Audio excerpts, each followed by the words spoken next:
잠언 31장 10절로 31절. 누가 현숙한 여인을 찾아오겠느냐? 그의 값은 진주보다 더하니라. 그런 자의 남편의 마음은 그를 믿나니 산업이 핍절하지 아니하겠으며, 그런 자는 살아있는 동안에 그의 남편에게 선을 행하고 악을 행하지 아니하느니라. 그는 양털과 삼을 구하여 부지런히 손으로 일하며 상인의 배와 같아서 먼 데서 양식을 가져오며 밤이 새기 전에 일어나서 자기 집안 사람들에게 음식을 나누어 주며 여종들에게 일을 정하여 맡기며 밭을 살펴보고 사며 자기의 손으로 번 것을 가지고 포도원을 일구며 힘있게 허리를 묶으며 자기의 팔을 강하게 하며 자기의 장사가 잘 되는 줄을 깨닫고 밤에 등불을 끄지 아니하며 손으로 손뭉치를 들고 손가락으로 가락을 잡으며 그는 곤고한 자에게 손을 펴며 궁핍한 자를 위하여 손을 내밀며 자기 집 사람들은 다 홍색 옷을 입었으므로 눈이 와도 그는 자기 집 사람들을 위하여 염려하지 아니하며 그는 자기를 위하여 아름다운 이불을 지으며 세마포와 자색 옷을 입으며 그의 남편은 그 땅의 장로들과 함께 성문에 앉으며 사람들의 인정을 받으며 그는 배로 옷을 지어 팔며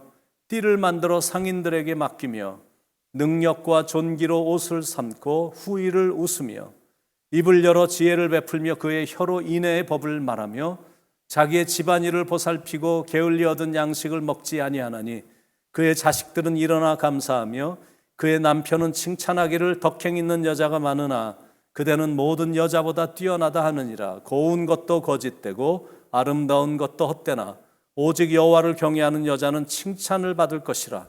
그 손의 열매가 그에게로 돌아갈 것이요 그 행한 일로 말미암아 성문에서 칭찬을 받으리라. 드디어 오늘은 잠언의 마지막 장의 마지막 부분인데 아이러니하게 현숙한 여인에 대해서 말씀하면서 잠언이 다 끝납니다. 한국으로 말한다면 현모양처라고 할 수도 있겠죠. 즉 어진 아내, 어진 어머니인 겁니다. 근데 요즘은 시대가 바뀌어서 그런 여인을 이렇게 만난다는 게 좀 쉽지 않은 그런 시대가 된 듯한 느낌이 듭니다. 그래도 성경에 있는 그대로 전하는 겁니다. 몇천 년의 세월은 흘렀지만 진리는 여전히 변함이 없는 것이기 때문에 여성들은 그런 여인이 되도록 기도하는 마음으로 말씀을 전하는 겁니다. 현숙한 여인을 아내로 맞은 남편은 값비싼 진주와 같은 보석을 얻는 것보다 더 가치 있다라고 말하고 있습니다. 10절에 누가 현숙한 여인을 찾아오겠느냐? 그의 값은 진주보다 더하니라. 현숙한 여인을 값비싼 진주에 비교하는 것은 굉장히 의미심장한 겁니다. 왜냐하면 진주라는 건 태어나는 게 아니라 만들어지는 것이기 때문에, 다시 말하면 현숙한 여인도 태어나는 게 아니라 만들어진다는 사실입니다. 진주처럼 상처와 아픔과 고난을 통해서 아름답게 만들어져 간다는 사실입니다. 진주는 상처 속에서 만들어진 보석이잖아요. 현숙한 여인도 하나님이 주신 보물입니다. 보물이라고 말하는 이유가 뭐냐면 미모나 부유함이나 유난히 좋은 가정에서 이렇게 태어난 좋은 가문을 갖고 있는 여인이기 때문이 아니라 하나님을 경외하기 때문에 보물인 겁니다. 그게 현숙한 여인에 대한 답입니다. 하나님을 경외하기 때문에 남편에게 좋은 아내인 거고, 그런 경건한 여인이기 때문에 남편은 아내를 믿는 겁니다. 11절에 그런 자의 남편의 마음은 그를 믿나니 산업이 핍절하지 아니하겠으며, 하나님을 경외하는 여인이라 집안 살림도 알뜰하게 너무 잘하는 겁니다. 그러니까 남편은 즐거운 마음으로 산업에 힘쓸 수가 있는 겁니다. 그리고 현숙한 여인은 남편에게 늘 선을 행하죠. 12절에 그런 자는 살아있는 동안에 그의 남편에게 선을 행하고 악을 행하지 아니하느니라. 남편이 이런저런 일로 낙심하고 있을 때 부드러운 말로 감싸주고 위로하니까 남편이 힘을 얻는 겁니다. 그리고 현숙한 여인의 특징은 부지런하다라는 겁니다. 13절 그는 양털과 삼을 구하여 부지런히 손으로 일하며, 14절 상인의 배와 같아서 먼 데서 양식을 가져오며, 15절 밤이 새기 전에 일어나서 자기 집안 사람들에게 음식을 나누어 주며 여종들에게 일을 정하여 맡기며, 이게 보통 부지런한 여인이 아닌 것. 그리고 현숙한 여인은 하나님을 경외하기 때문에 어려운 사람들을 보면 긍휼히 여깁니다. 20절에 그는 곤고한 자에게 손을 펴며 궁핍한 자를 위하여 손을 내밀며. 그런데 가장 결정적인 건 또다시 강조하지만 역시 하나님을 경외하기 때문에 그 여인은 현숙한 여인인 겁니다. 잠언의 마지막 두 구절인 30절, 31절에서 현숙한 여인에 대해서 이렇게 결론을 내립니다. 고운 것도 거짓되고 아름다운 것도 헛되나 오직 여호와를 경외하는 여자는 칭찬을 받을 것이라. 그 손의 열매가 그에게로 돌아갈 것이요 그 행한 일로 말미암아 성문에서 칭찬을 받으리라. 여러분, 외모라는 거는, 특히 여성들의 외모는 어느 정도 나이가 되면 거의 평준화가 되거든요. 그러니까 그런 것들 다 헛된 것들이다라는. 그런데 오래가는 건 역시 하나님을 경외하는 사랑이 오래갑니다. 그래서 그 여인이 아름다운 겁니다. 잠언에서 가장 중요한 건 뭐냐면, 잠언 전체에서 가장 강조하는 가장 중요한 거는 역시 하나님을 경외함이에요. 그랬더니 하나님으로부터 축복을 받지만 존귀함도 받고 존경도 받는 것. 28절, 29절에 그의 자식들은 일어나 감사하며 그의 남편은 칭찬하기를 덕행 있는 여자가 많으나 그대는 모든 여자보다 뛰어나다 하느니라. 여러분, 성경에는 두 종류의 여인이 나오는데 첫 번째 여인은 미련한 여인입니다. 그런 미련한 여인을 아내로 얻으면 다툼과 분쟁이 끊어지지도 않고 가산도 결국엔 다 탕진이 된다는 거예요. 형제들끼리 나누었던 사랑도 여자 한 명 잘못 들어오면 다 깨지는 이유가 그 여인은 미련한 여인이기 때문에. 잠언 21장 9절에 다투는 여인과 함께 큰 집에 사는 것보다 움막에서 혼자 사는 것이 나으니라. 잠언 21장 19절에 다투며 성내는 여인과 함께 사는 것보다 광야에서 혼자 사는 것이 나으니라.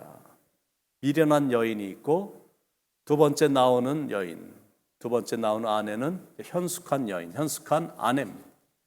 그런 여인을 아내로 맞으면 만족감이 있고 늘 행복을 느낀다는, 형제들끼리 사랑을 잘 나누었었는데 그런 여인이 집에 들어오자 오히려 막 더 가까워지는 거예요.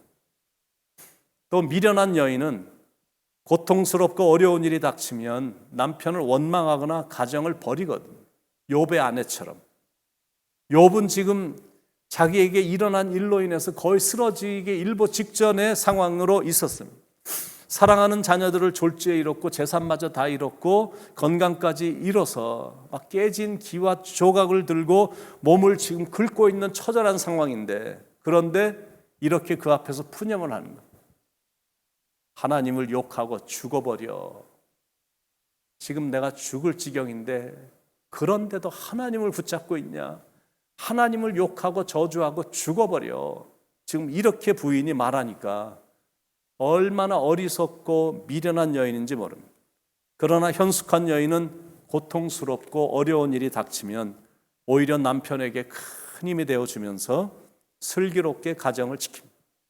그러니까 남편이 밖에서도 성공을 하게 되는 거예요. 23절에 그의 남편은 그 땅의 장로들과 함께 성문에 앉으며 사람들의 인정을 받으며.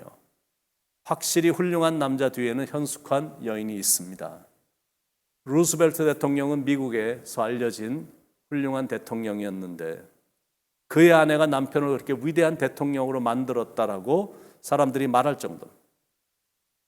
남편이 나이가 들면서 갑자기 소아마비를 앓으면서 다리가 뒤틀리는 것.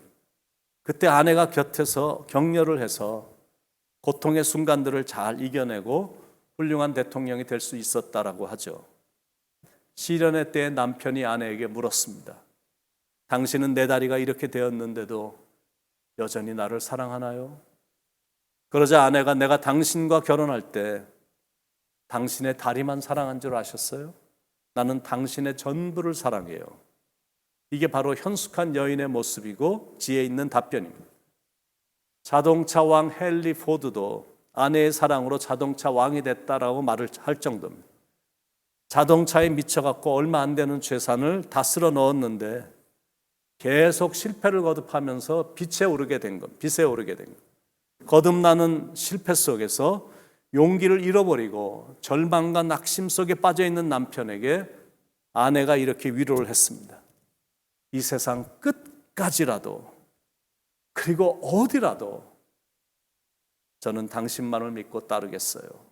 욥의 부인하고는 아주 완전히 대조적이죠. 성경에서 말하는 현숙함이란 동양의 덕과 서양의 덕이 잘 조화된 걸 의미합니다. 동양의 덕은 아름다운 성품을 강조하고 서양의 덕은 실력을 강조합니다. 성경이 말하는 덕, 즉 현숙함이라는 것은 아름다운 성품과 실력을 겸비한 겁니다. 21절, 22절 자기 집 사람들은 다 홍색 옷을 입었으므로 눈이 와도 그는 자기 집 사람들을 위하여 염려하지 아니하며 그는 자기를 위하여 아름다운 이불을 지으며 세마포와 자색 옷을 입으며 24절, 25절 그는 배로 옷을 지어 팔며 띠를 만들어 상인들에게 맡기며 능력과 존귀로 옷을 삼고 후일을 웃으며 그러니까 그냥 착하기만 하다고 해서 현숙한 여인이 아니다라는 겁니다. 현숙한 여인은 지식이 있고 지혜도 있고 실력도 있어서 당당하게 살아가고 슬기롭게 가정을 이끌어갑니다. 옛날에는 암탉이 울면 집안이 망한다라고 그랬었는데 지금은 암탉이 울어야 집안이 잘 된다라고 말할 정도, 여자들의 역할이 그만큼 중요한 시대가 도래했기 때문에 가정에도 그렇고 직장도 그렇고 사업장도 그렇고 교회도 그렇고 나라도 똑같습니다.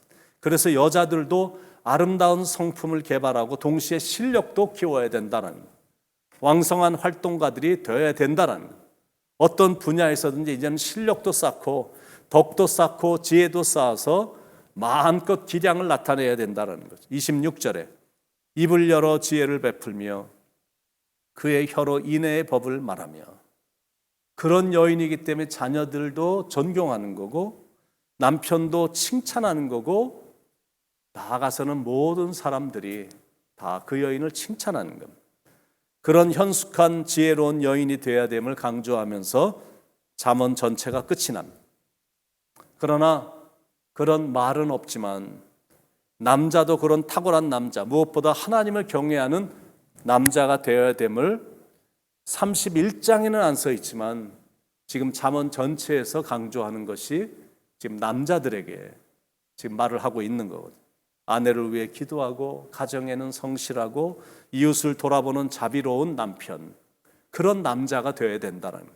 그래서 아내도 행복을 느끼고 자녀들도 무한한 행복을 느끼게 만들어주는 가정으로 만들어 가야 된다는 것. 그런 경건한 아내, 하나님을 경외하는 남편, 신앙에 온전히 선 자녀들이 되기를 예수님의 이름으로 간절히 축원을 드립니다. 기도하겠습니다.